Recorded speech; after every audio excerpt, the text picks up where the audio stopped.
Hey, folks. Sorry about that. Just trying to get my mic set up correctly.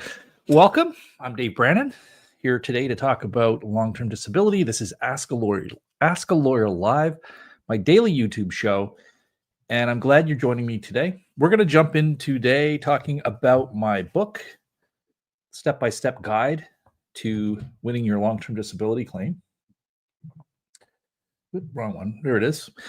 And what I thought I would do is over the next few weeks, in this book, in chapter, I think it's what part is it? Part 8 of the book. I go through the 11 mistakes that will ruin your long-term disability claim. Very dramatic.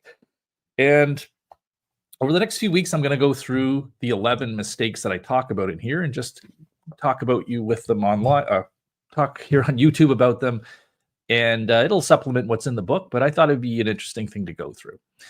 Today, we're going to focus on the number one mistake. That doesn't mean it's the biggest mistake, but it is at least the number one that I've listed in the book, and it's called using the bare minimum approach.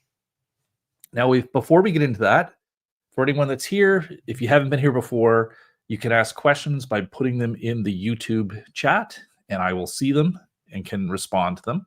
Put a Q in front of them. If it's a question, it helps me just focus on the ones that are questions and just not ones that are people are just making comments. And apart from that, tomorrow I'll be back again talking about an employment issue. Thursday is our call-in day when people can call in to the show and I can talk with you live on the air to talk about your issue or answer your questions. And this Friday we'll be taking the day off because it is the Easter weekend. So let's dive in here to the bare minimum approach.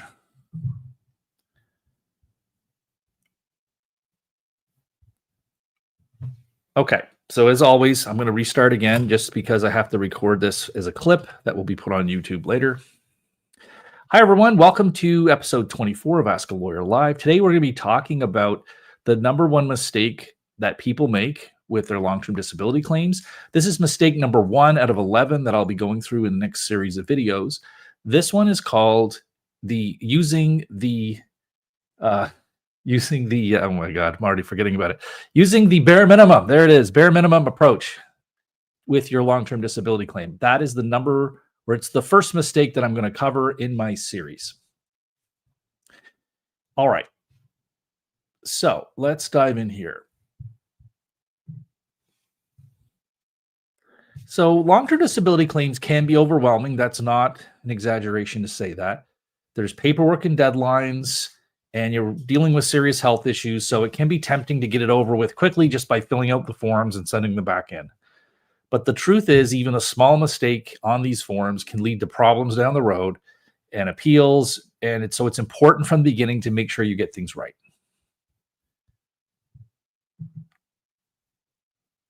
So what do I mean by bare minimum?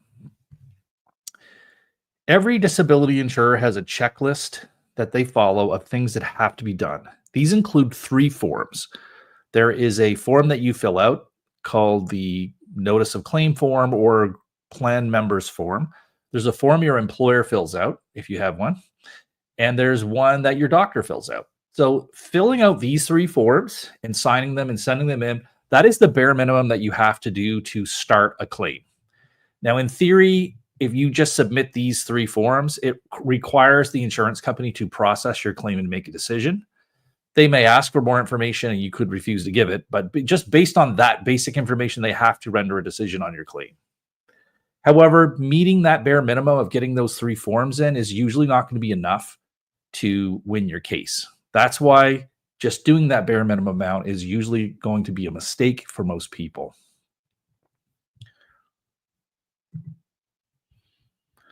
So what does it look like? If you submit the forms with just vague wording, like back pain, stress, and this type of thing, that is going to be almost certainly lead to a claim denial. Or if you don't fill in all the boxes or assume that your doctor is going to explain everything, these can also lead to there being not enough information for the claim to be approved from the insurance company's point of view. So if you just fill in the bare basics, you make their job easier to deny your claim right at the outset.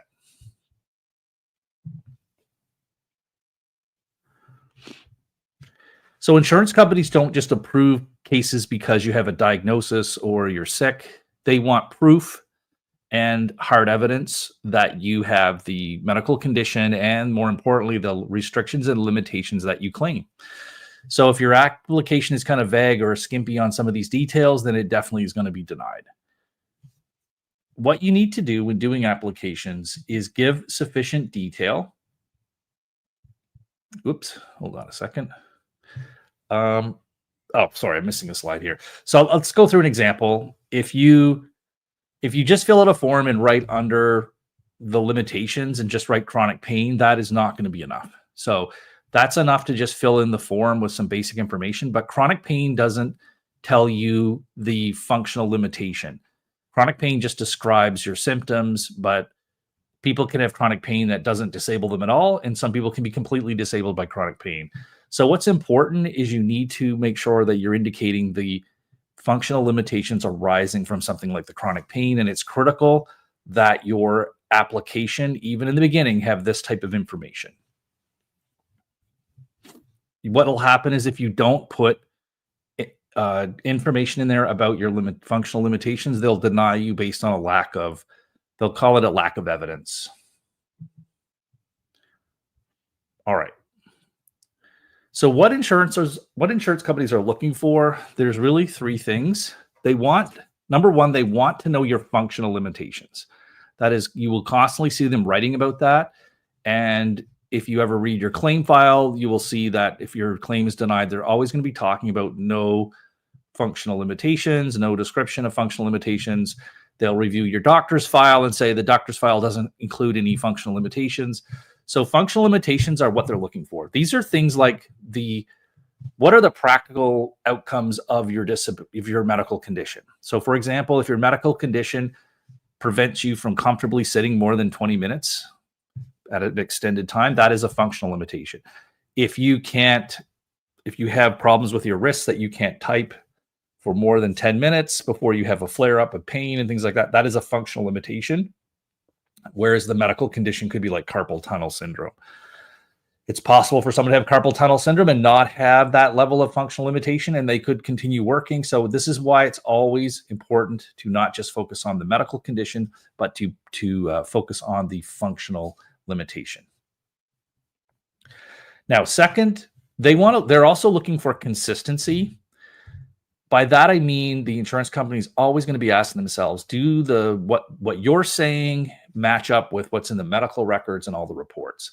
Very important to have consistency. If you're saying one thing and your doctor's saying another thing, or even worse, if you are giving conflicting statements about your abilities and things like that can't be reconciled, that is going to be a big problem.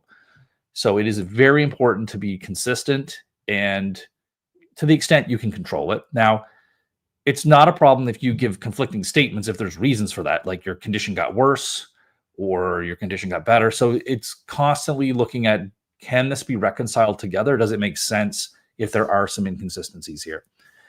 And finally, insurers are very much focused on evidence of your treatment.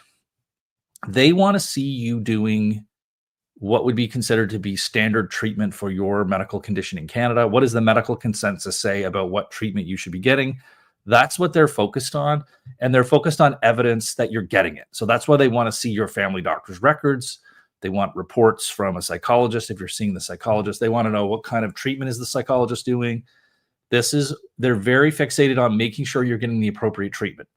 They do this because if you're getting treatment, but it's not the appropriate treatment, they'll still deny the case by basically saying that you're not following the appropriate type of medical care. Now, that is a gray area, and there is some room there to argue both sides of whether the treatment recommended is reasonable or not. Certainly, if your doctor's recommending it, then most likely it will be deemed to be reasonable, unless your doctor is really out of step with what is considered reasonable treatment for your medical condition in the Canadian healthcare system. So what is a winning? So if you don't want to do a losing claim, what does a winning claim look like? So winning claims, most claims that are going to win are going to go beyond the basic forms. So we've already established that the bare minimum is just filling out the 3 forms. Claims that win typically are going to go beyond that. Now, how far beyond that? It really depends on how complex your situation is.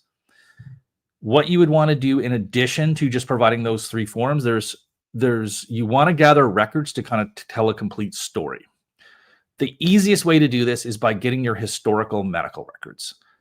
I always run across people that are resistant to want to include their full medical file, but that is something that is important to do in a long-term disability case, because most people have a chronic condition, and the medical records often give a good history of what's happened with your chronic condition and actually help you. They tell the story.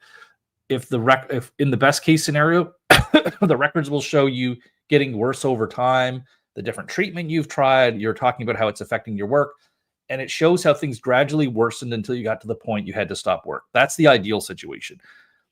But in any event, like, the medical records can give a good background and help tell the story of your case. And giving the insurance company all the medical records right up front is often an easy way to go. Now, not everyone does this. In fact, most people don't do this. But it is, if you want to get your best foot forward, that is what you would want to do, is get the full medical file to them right out of the gate. We're very, get your application in and then supplement it by getting them these records and letting them know they're coming. So what are other parts of a winning claim? I would say another part would be, don't limit yourself to the spaces on the forms. And at the end of when I'm done my presentation, I'm going to take you through some sample forms. But don't limit yourself to the forms and the spaces on the forms that they've given you. You can attach documents and give longer descriptions. So that is something you want to keep in mind. The other thing too is, wherever possible, you want to be talking about linking your symptoms to functional outcomes, functional impairments, and how those relate to your work. So the more you can relate the functional impairments, so if you can't sit for 20 minutes, you want to explain why that is a problem for your job, because at your job, you have to sit like 6 out of 8 hours a day. So this is the problem. You always want to be linking your functional limitations to your job duties. And finally, we also want to look to make sure that everything is consistent, no gaps in treatment or in information. And those are things that are often hard to evaluate, but that is something that the insurance company is looking for in a winning case. There's going to be consistency and no gaps in information. All right. So step 1. Let's have a look at this. So step 1, you want to review your medical records. So if you're submitting your claim, one of the things you can do to help is review your medical records to point out things that support your case. You want to look for things like notes that show when your symptoms started affecting your work, what treatments you've tried, and what your day-to-day limitations are as recorded in the physiotherapy records, your family doctor's records, and et cetera. Those are things that's the kind of stuff the insurance company is going to look for. So if you were putting together your application, you could go through and flag these things in the records and then reference them, say, in a cover letter that you could provide with the insurance company. Number 2, and also having those notes can help you when you're filling in parts of the forms themselves, knowing what has been documented in your records. That way you're consistent with the information you're giving with what's also in your doctor's records. Step number 2 is, like I mentioned before, you can use supplemental pages. Many of the boxes are too short. It's okay to attach a supplemental page and just say box. If the box that you need to do a supplement on the form, you would write C supplemental page. And on the supplemental page, you would just say box 10, and you would write out all the information. Very simple to do that and just attach it. This is a common thing to do. You don't have to do this, but some sections it's helpful to give more detailed explanations, and that's how you'd go about doing it. So finally, step 3, you want to preempt the insurance company's ability to create credibility problems for you. So when the insurance company or your lawyer gets all your records and things, I'm actively looking for contradictions and things that could hurt your credibility. So you want to look for those types of things. So what if you say you can't stand but your doctor says you can go for 30-minute walks. Like, you have to look for things where there's an inconsistency between what the doctor's file is saying and what you're saying, or what you're putting on the form and what the doctor is saying. That stuff you have to try to reconcile. And if you think what your doctor's saying is incorrect, then you should meet with the doctor and get them to talk it through with you and figure out why it is they view it the way they do, rather than just put your own view of it and be in contradiction to your doctor. All right. Oops, I missed a few pages here. Sorry. All right. So I just went through all those, went through the peremptory challenges. Sorry about that. I wasn't going ahead. Just looking at my notes here. Step 4 is to match the policy language. So you do want to understand how your policy defines disability. It may talk about your own occupation, any occupation. There's all kinds of regular occupations. There's all kinds of different words. You want to make sure you understand what it is you have to meet and tailor your information to that. So there are policies that don't cover own occupation. They only ever cover any occupation. So if you're in that situation, you would not want to present evidence that you can only not do your own job. You would have to broaden it out. So those are the things you have to be aware of.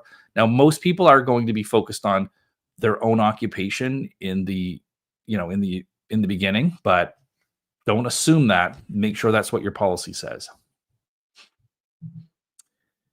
Now, the bottom line is that if you do the bare minimum, you can still be approved in some situations. It can still happen, but you do risk that you just won't have enough information there for the insurance company to agree to approve the claim. So what they will often do is, the insurance company, if they're willing to help you out, they will just say, we're going to put this on hold. We would like you to order this other, we'd like to get your family doctor's records. We'd like to get this other thing. We're going to hold off on making our decision until we get that information. So that's a common thing that will happen.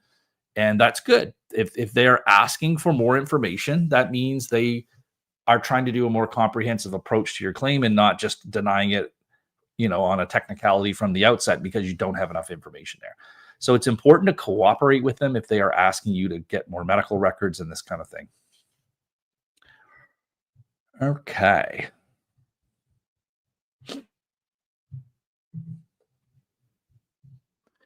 So don't rush through the forms. You don't want to take forever, but don't rush. Try to do a detailed job with them. Add pages if necessary. Try to give like ranges of things. Like, again, like I've talked about on other forums, you don't want to say that you can never do a certain thing. You want to say, here's the ranges of from days that are my best days to days that are my worst days. Give a better idea of what kind of difficulties you have. And if you do think you have a complex situation, you can get legal advice. You can hire lawyers to work on your application. We don't do a lot of initial applications for people. We just encourage everyone to do their own application.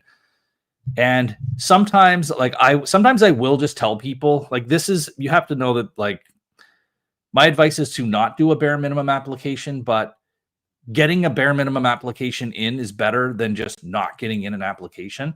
Sometimes people get like paralysis by analysis and they will just not submit an application because they're trying to put together this perfect thing, can lead them to delays. You're better off just to get the application in and then supplement it along the way.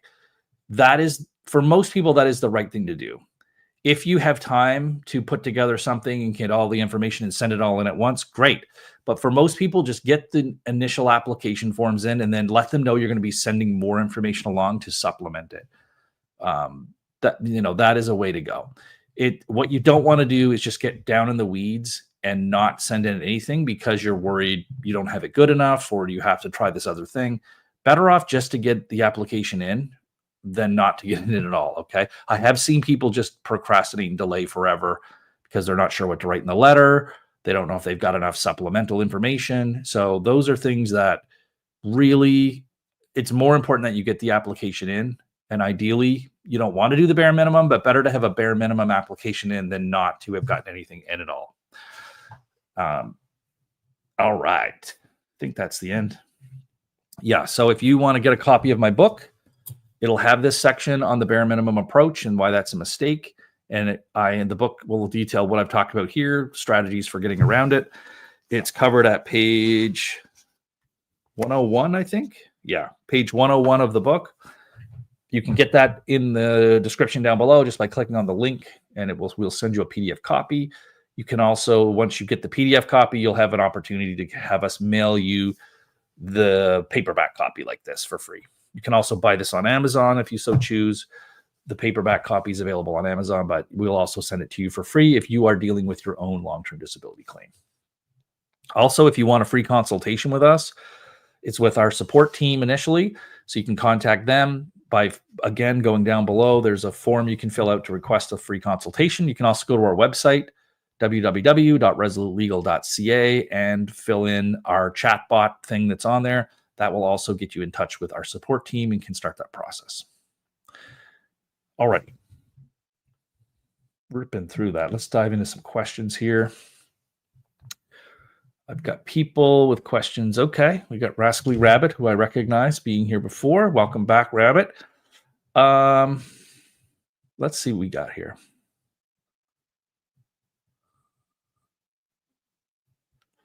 Rabbit says, pretend you are writing a novel of your life, lived in distress, and then get an editor. Yeah. Definitely an editor will be good. One thing I run across is I had one client once call me out saying, you say you shouldn't do a bare minimum, and this looks like you've done the bare minimum. And I'm like, well, look, just because I'm saying you don't do the bare minimum, that doesn't mean you want to give, like, more is not necessarily better. So the more concise you can be, the better. If it's possible to just send in the forms with a few supplemental information, that's better than sending in all kinds of information that is not going to be relevant to the insurer. So as Rabbit says, like, you want to think about, okay, what are all the issues here, but also focus on what is it that the insurance company is going to want to know and what's important to them. I do talk about that in the book as well. What chapter is that? There's a chapter in here called part 4, called Claim Decisions. And in that, basically in that chapter, I talk about how people who are going to make decisions about your long-term disability claim, how they think and what's important to them. Because ultimately, when you're putting together an application, appeals, and trying to be approved for a disability claim, you have to think of it from the point of view of the person who is approving the claim. Like, what is important to them? What are their priorities? How do they think about this? What are they looking to see? What do they need to have in order to approve the claim? The more you think about it from their point of view, the better you can frame what you're doing to meet their needs. You have to think of it that way. What you don't want to do is just think of it only from your point of view and getting everything off your chest about here's all the issues. You want to think about, okay, I can do that. Like Rabbit said, just get it all out there and then try to edit it down and focus on, like, what about this is going to be important to the decision maker. And again, that's covered in part 4 of the book. I talk about the different types of decision makers and how you want to tailor what you're doing depending on which level of decision maker you're at. So for example, the levels of decision makers would be the initial claim representative. There's the claim supervisors. There's a litigation representative at the insurance company. There's VPs. There's vice presidents get involved in some of the biggest claims that you're dealing with. There's the insurance company's lawyer will have a role in this. There's ultimately a judge. So if your case goes to court, ultimately a judge will be the final decision maker. And the things that are going to be important to a judge are going to be very different than what is important to, say, a claims representative. They just have different things going on. Claims representatives are very concerned about their job, keeping their job, making sure they follow the office policies and procedures, and that kind of thing. That is not on the mind of a judge. They're not worried about keeping their job. They're not worried about some supervisor or company policies and that kind of thing. A judge is more focused on the evidence and what the rules are and that kind of thing. They're not worried about these office politics and their career advancement and all these kind of things. So this is why you have to think of it differently depending on who your decision maker is.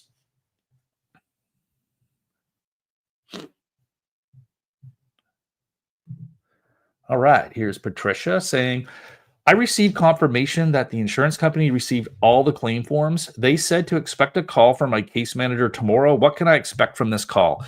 Okay, so what happens once they get your claim file, they will do an investigation call. I wonder if I talk about that in this book. Let's have a look here. I think I do.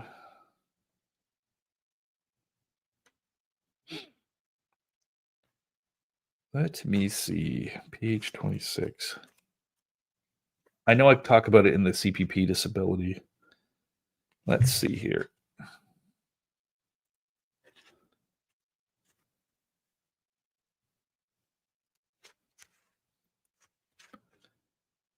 Yeah, here we go.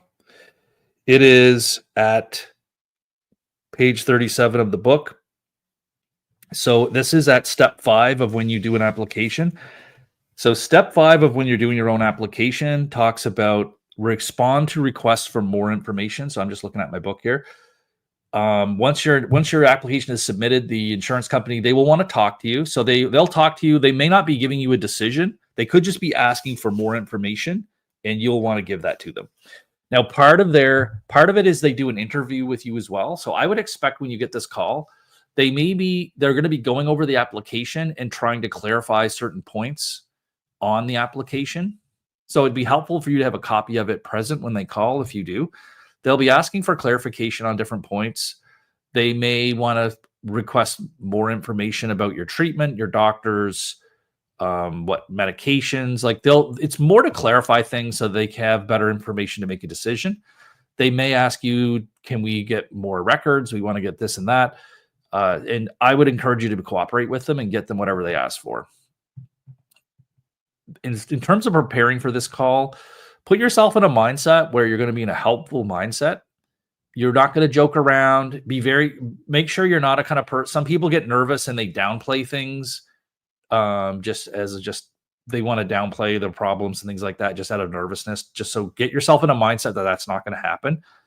Be ready to talk about, most likely your application is light on details about your functional limitations. So you want to think through, what are my symptoms and how does it limit me from doing my job, and be able to talk about that. They may have questions about that because they're always trying to get more information about functional limitations and how it affects your work. So think about whatever your symptoms are, how they would affect you in your day-to-day ability to your work, whether it's affecting your thinking, concentration, sitting, standing, this kind of thing. Those are the things you'd want to be able to talk about with them. If you talk to them and you forget things and you remember it later, you can always follow up with them. So don't feel like this is any kind of a trap or anything like that. Just do your best with the call and try to follow up with more information. Again, avoid situations where you're saying all or nothing statements like, oh, I can never do this, or I can, again, I would never say I can only walk for 20 minutes. You'd want to say on my bad days, I can be limited to 20 minutes of walking, after which I get into a lot of pain. I might have to sit down. But on a good day, I might be able to go longer. You want to be able to give ranges of things, because that is the reality for most people. It is not this static thing. You want to give a wider range of what your abilities are. So keep that in mind as well.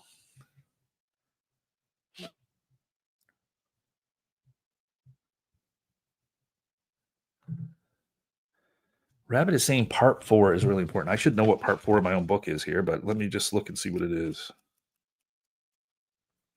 Oh, it's the part about it's the claim decision part. Yeah. Yep. That is an important part. I think that was a new part I added to this version of the book. It just takes you to a different level. So when you're doing disability claims, the first level of it is you just get the information in. Level 2 of it is when you're getting higher levels of doing this, you're thinking more about how to present the information properly. And the biggest breakthrough for me happened really early in my career. I went to a conference in Toronto. I was dead broke, so I had no money. I got my law firm to pay for the registration fee. This was a conference. Let me just back up a little bit. It was a conference of the American Trial Lawyers Association, it was called at the time. They only come to Canada once every decade or so. So they were up here. So it was going to be all these lawyers who represent people in personal injury claims and all this kind of stuff. They come to Canada very rarely. They were coming to Toronto. So I really wanted to go to it. And I got my law firm to pay for the conference fee, but they said you have to pay everything else. So I ended up staying in a hostel in downtown Toronto, which was actually, no, that was a different trip. Sorry, the hostel trip was a different trip. I ended up staying in the hotel. So in fact, maybe I'm getting this story wrong. Maybe the firm did pay for the hotel as well. I think they did. I think my firm. So the firm I was at did pay for the hotel and the conference fee. I'm getting the hostel thing mixed up. I think that was a different trip.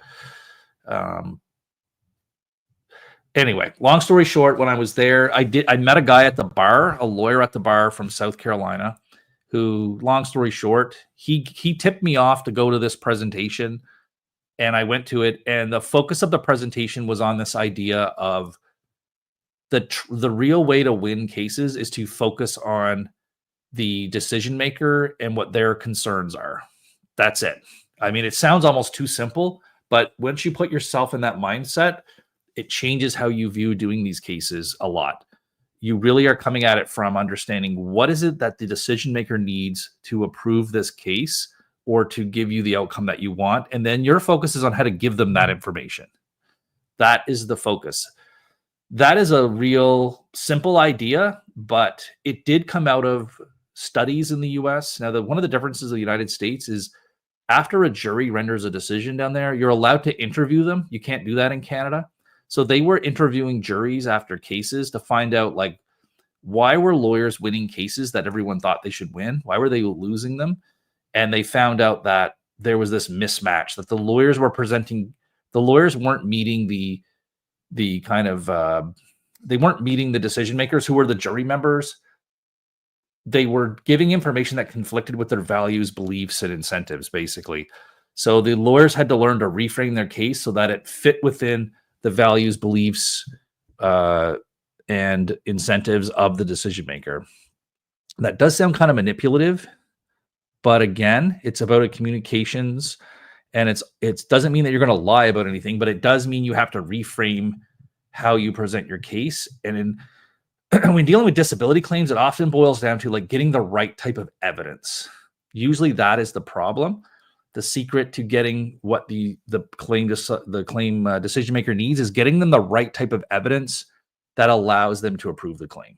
And that is often going to be medical records, medical opinions that cover certain information around the limitations and how it links to your job. Okay, sorry about that. It's a long description. I'm trying to remember what conference did I go to in Toronto when I stayed in that hostel downtown? That was crazy. I was having to put a suit on every day and walk out of there, and the guy was like, "Dude, take all your shit because you're going to get robbed completely." So it was just hilarious. But I think it was a different convention that I went to when I was in school. Yeah. I'm getting so old now, everything kind of blends together. But I distinctly remember the trip there for the American Trial Lawyers Conference. I was at a hotel because it was in the hotel bar that I met the lawyer who put me on to this presentation that was going on that week for the conference. Okay, let me see what else we have here. Now, I had a question that someone had mailed in, so let's go look at that. Emailed in. If you ever have a question and you just want to email it in, you can send it to support@resolutelegal.ca. That's what this person did. They wanted to know, is it possible to get an e-bike covered as part of physiotherapy treatment or mobility aid in Canada, either through like provincial benefits, insurance policy, basically through your insurance policy, medical plans, provincial plans. Can you get it covered? They had indicated their physiotherapy recommended it for them. So the answer to this is that it really depends on your province. Most provinces, so if you're going through your provincial medical plan, again, that won't cover everyone. That will only cover people who are on like social assistance or disability support.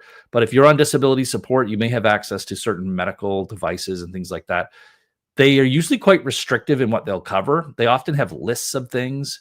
So you would need to contact your provincial disability support program to see if an e-bike would be an approved treatment or device, mobility device, listed in their plan. Often they have things listed, so you just have to, that's the only way to go about it. Now, as far as treatment, you would really, if it was going to be for treatment, you would have to, to me, that would be a difficult thing to put together. You'd need the physiotherapist to clearly indicate how riding an e-bike is treatment for your condition.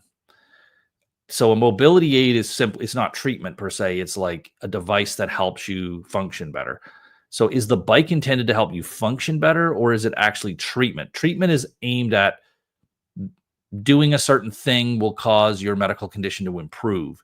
So I don't know if that's what they were talking about, or if this was more of a compensationary type thing where you would compensate for your limited mobility by using an e-bike. So I'm not 100% sure. Maybe what this is that the e-bike, you can still, I guess now the more I'm thinking about this, they're probably thinking that an e-bike would be good exercise for your condition. And if you get to a point where you are really tired out and otherwise would be unable to get home, you can just press the e-bike and ride home. That's probably where this is going. So if you had the physiotherapist explaining that this was treatment, that it was treatment and it allowed you to get exercise, but it also compensates for your fatigue and difficulties by allowing you to get home under power, whereas a regular bike, you'd be stuck. That might be a compelling reason to get something like this covered under treatment, possibly. So you could try that. Now, as far as medical plans, so like it wouldn't be covered through a long-term disability plan, but if you had medical like drugs and medical device coverage in addition to your LTD plan, usually these group plans have all these different things on them, then it's possible that something like this could be covered. Again, they will have kind of schedules and lists of things, the types of devices and treatments that would be covered. This will be one I think would be hard to get covered because people will see this as more of a leisurely thing and not necessarily a treatment. But again, if your physiotherapist framed it in the point of view that it was necessary for you to get exercise because walking is too difficult, riding a bike is lower impact, but the problem is with your fatigue and different problems that you could get stuck somewhere because you're tired out, and an e-bike would allow you to like get home under the power of the electricity. All right. Any other questions from folks?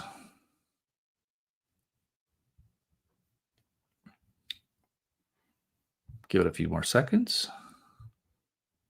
If not, I'm going to call it an early day. I can use a little bit of a break here. Let's see what else we have.